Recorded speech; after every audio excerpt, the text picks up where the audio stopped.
Assalamualaikum warahmatullahi wabarakatuh. Perkenalkan, kami dari kelompok 3 yang beranggotakan Sally Sulistina, Safirah Nurhalimah, Tita Setialiani, dan Ika Wahyuni. Di sini kami akan mempresentasikan tentang kalimat efektif bahasa Indonesia. Pengertian dari kalimat efektif yaitu kalimat yang berisikan gagasan, ide, pesan, pengertian, atau informasi pembicara atau penulis yang dapat dipahami oleh pendengar atau pembaca, hemat dalam pemakaian atau pemilihan kata-kata, dan sesuai dengan kaidah bahasa yang berlaku.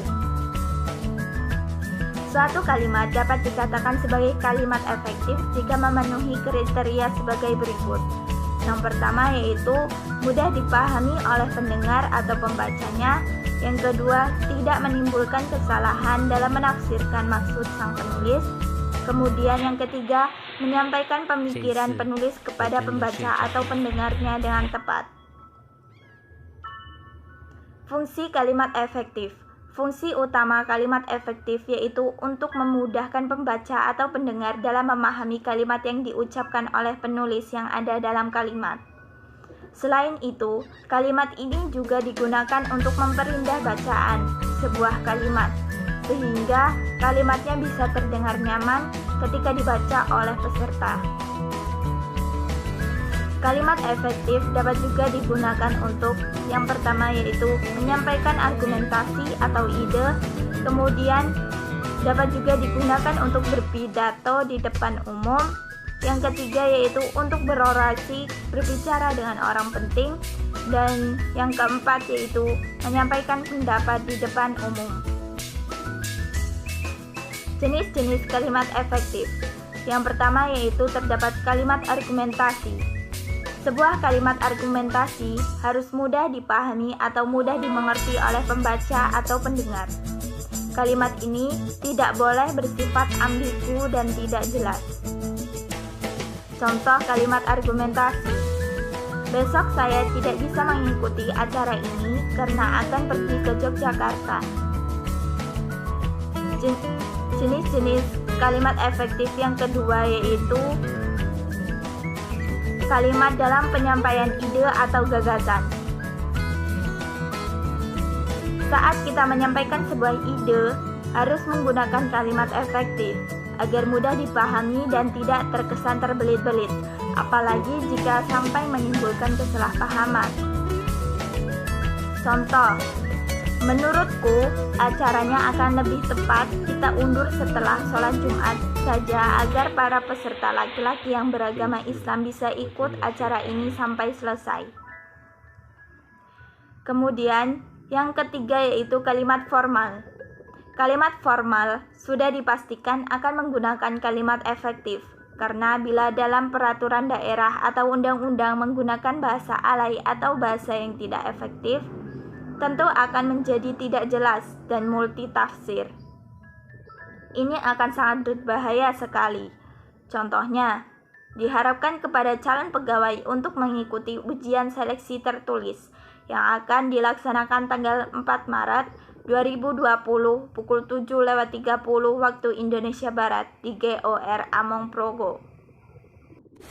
Ciri-ciri kalimat efektif. Yang pertama yaitu memiliki kesamaan bentuk atau imbuhan. Jika bagian kalimat itu menggunakan kata kerja berimbuhan me, bagian kalimat yang lainnya pun harus menggunakan me pula. Contoh, kakak menolong anak itu dengan dipapahnya ke pinggir jalan. Kalimat tersebut tidak memiliki kesejajaran antara predikat-predikatnya. Yang satu menggunakan predikat aktif, yakni imbuhan me, sedangkan yang satu lagi menggunakan predikat pasif, yakni menggunakan imbuhan di. Kalimat itu harus diubah menjadi kakak menolong anak itu dengan memapahnya ke pinggir jalan. Yang kedua yaitu kehematan. Kalimat efektif tidak boleh menggunakan kata-kata yang tidak perlu dan kata-kata yang berlebihan. Penggunaan kata yang berlebih hanya akan mengaburkan maksud kalimat. Contoh, bunga-bunga mawar, anyelir, dan melati sangat disukainya. Pemakaian kata bunga-bunga dalam kalimat di atas tidak perlu karena di dalam kata mawar, anyelir, dan melati sudah terkandung makna bunga Kalimat yang benar adalah mawar, anyelir, dan melati sangat disukainya, yaitu penekanan. Kalimat yang dipentingkan harus diberi penekanan. Caranya A. Mengubah posisi dalam kalimat, yakni dengan cara meletakkan bagian yang penting di depan kalimat. Contoh, harapan kami adalah agar soal ini dapat kita bicarakan lagi pada kesempatan lain. Pada kesempatan lain, kami berharap kita dapat membicarakan lagi soal ini. B. Menggunakan partikel penekanan. Bagian kalimat dapat menggunakan partikel lah, un, dan kah. Contohnya adalah yang pertama, saudaralah yang harus bertanggung jawab dalam soal itu. Yang kedua, kami pun turut dalam kegiatan itu. Yang ketiga, bisakah dia menyelesaikannya? C. Menggunakan repetisi, yakni dengan mengulang-ulang kata yang dianggap penting. Contoh, saya suka kecantikan mereka, saya suka kelembutan mereka. Yang D. Menggunakan pertentangan, yakni menggunakan kata yang bertentangan atau berlawanan makna atau maksud dalam bagian kalimat yang ingin ditegaskan. Contoh, anak itu tidak malas tetapi rajin. Ciri-ciri kalimat efektif yang keempat yaitu kesepadanan. Yang dimaksud dengan kesepadanan ialah keseimbangan antara pikiran atau gagasan dan struktur bahasa yang dipakai. Kesepadanan kalimat ini diperlihatkan oleh kesatuan gagasan yang kompak dan kepaduan pikiran yang baik. Kesepadanan kalimat itu memiliki beberapa ciri, yaitu A. Kalimat itu mempunyai subjek dan predikat dengan jelas. Kejelasan subjek dan predikat suatu kalimat dapat dilakukan dengan menghindarkan pemakaian kata depan di depan subjek. Contoh, bagi semua mahasiswa perguruan tinggi ini harus membayar uang kuliah. Kalimat tersebut tidak efektif karena subjek dan predikatnya tidak jelas. Kalimat tersebut dapat dirubah menjadi semua mahasiswa perguruan tinggi harus membayar uang kuliah. B. Tidak terdapat subjek yang ganda. Contoh, penyusunan laporan itu saya dibantu oleh para dosen. Kalimat tersebut tidak efektif.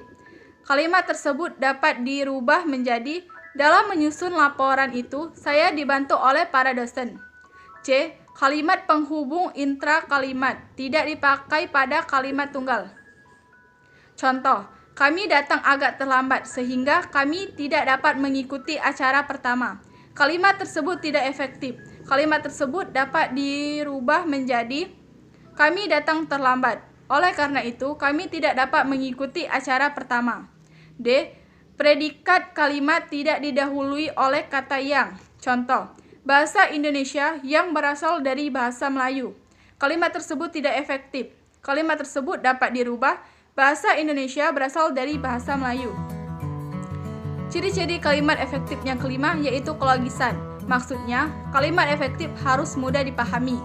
Dalam hal ini, hubungan unsur-unsur dalam kalimat harus memiliki hubungan yang logis atau masuk akal. Contoh, waktu dan tempat saya persilakan. Kalimat ini tidak logis atau tidak masuk akal karena waktu dan tempat adalah benda mati yang tidak dapat dipersilakan. Kalimat tersebut harus diubah, misal, Bapak penceramah, saya persilakan untuk naik ke podium. Ciri-ciri kalimat efektif yang keenam yaitu kecermatan dalam pemilihan dan penggunaan kata. Contoh, yang diceritakan menceritakan tentang putra-putri raja, para halubalang, dan para menteri. Kalimat ini salah.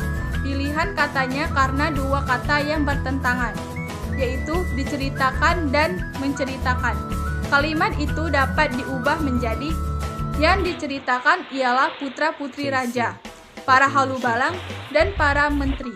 Baiklah, ciri-ciri kalimat efektif yang selanjutnya adalah kepaduan. Yang dimaksud dengan kepaduan ialah kepaduan pernyataan dalam kalimat itu, sehingga informasi yang disampaikannya tidak terpecah-pecah. Ciri-ciri dari kepaduan yang pertama, kalimat yang padu tidak bertele-tele dan tidak mencerminkan cara berpikir yang tidak simetris. Oleh karena itu, kita hindari kalimat yang panjang dan bertele-tele. Seperti contoh, kita harus dapat mengembalikan kepada kepribadian kita orang-orang kota yang telah terlanjur meninggalkan rasa kemanusiaan dan yang secara tidak sadar bertindak keluar dari kepribadian manusia Indonesia dari sudut kemanusiaan yang adil dan beradab. B. Kalimat yang padu menggunakan pola aspek plus agen plus verbal secara tertib dalam kalimat-kalimat yang berpredikat pasif personal. Contoh, surat itu saya sudah baca. Kalimat di atas tidak menunjukkan kepaduan sebab aspek terletak antara agen dan verbal. Seharusnya kalimat itu berbentuk surat itu sudah saya baca. C. Kalimat yang padu tidak perlu menyisipkan sebuah kata seperti daripada atau tentang antara predikat kata kerja dan objek.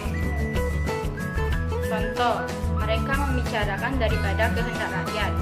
Seharusnya mereka membicarakan kehendak rakyat. Selanjutnya, syarat-syarat kalimat efektif. Syarat-syarat kalimat efektif yaitu sebagai berikut. 1.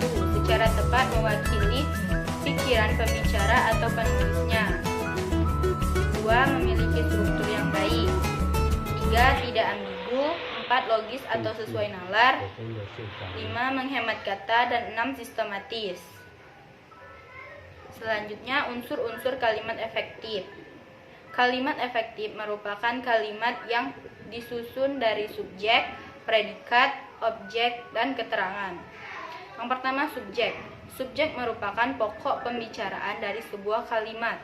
Selain itu, subjek biasanya menunjukkan pelaku dan dapat berupa orang, tempat, atau benda. Contoh, ibuku sedang memasak. Di sini yang menjadi subjek adalah kata ibuku. Predikat merupakan bagian kalimat yang menunjukkan kegiatan yang dilakukan oleh subjek. Predikat ini harus berupa kata kerja atau kata sifat. Contoh, ibuku sedang memasak. Di sini yang menjadi predikat ialah sedang memasak karena di situ menunjukkan suatu pekerjaan yang dilakukan oleh subjek. Yang ketiga adalah objek. Objek adalah bagian kalimat yang menunjukkan hal atau benda yang menjadi sasaran dari subjek. Objek ini biasanya merupakan kata nomina atau kata benda. Contoh, Chef memasak nasi. Di sini yang menjadi objek adalah nasi. Yang keempat, keterangan merupakan kalimat penunjuk waktu, tempat, cara, atau akibat. Biasanya keterangan akan ditandai dengan penggunaan kata hubung. Contoh, saya menunggu di halte. Di sini yang menjadi kata keterangan adalah di halte. Sekian presentasi dari kelompok 3. Wassalamualaikum warahmatullahi wabarakatuh.